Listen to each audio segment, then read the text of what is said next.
Aujourd'hui, on est sur l'étang du Pêcher, sur la commune de Costaro. C'est un étang que la fédération a récupéré il y a environ 2 ans, en partenariat avec la commune de Costaro.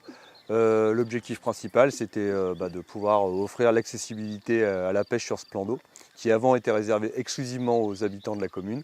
Et donc maintenant, avec la carte de pêche Haute-Loire ou interfédérale, on peut venir s'amuser sur le plan d'eau du Pêcher. Aujourd'hui, on va essentiellement chercher tout ce qui est cyprinidés, carpeaux, carpes et carassins, avec des techniques de pêche au cou, comme la pêche à la grande canne et la pêche à l'anglaise.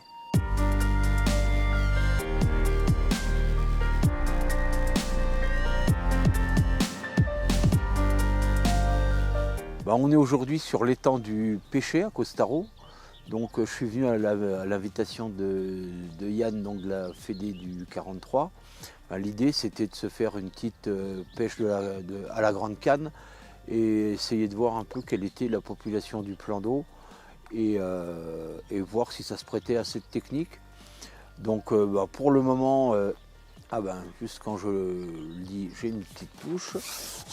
Pour le moment c'est pas si mal. Les poissons sont un peu petits, mais il y a une belle fréquence de touche, donc ce qui est agréable aussi. Donc là on est c'est ce qu'on appelle de nos jours la carpe au cou. Alors on voit un peu plus loin Daniel qui lui s'essaye à l'anglaise, Albert aussi. Carpe au cou en fait c'est le montage est assez simple, hein, c'est une ligne au cou. Si ce n'est que tout est un peu surdimensionné, au moins au niveau du nylon et un tout petit peu des hameçons.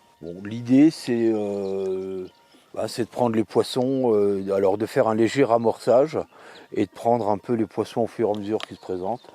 C'est-à-dire qu'on évite le gros amorçage massif et puis voilà. Donc c'est une pêche de rappel, donc c'est sympa parce que on a une belle fréquence de touche. Les poissons souvent sont un peu sympathiques, on a des sensations, ça tire sur l'élastique. C'est pas forcément trop onéreux puisque vous voyez, je pêche avec du maïs premier prix. Donc voilà. Alors ce qui est sympa ici, c'est que on est sur un plan d'eau en réciprocité fédérale, hein, donc on est un peu loin des carpodromes à vocation commerciale.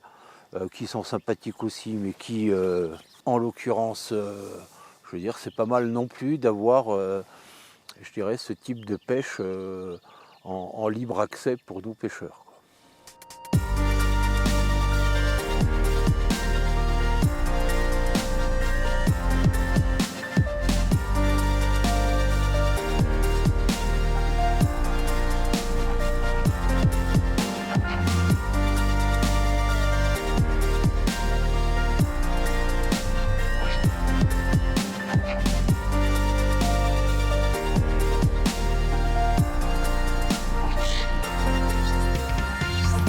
Au niveau de la zone de pêche, vu que le site est classé en espace naturel sensible, on n'a qu'une partie de l'étang qui est pêchable. Le reste est réservé à la protection des oiseaux et des batraciens. Le plan d'eau du Pêcher est ouvert du 2e samedi de mars au 31 août chaque année.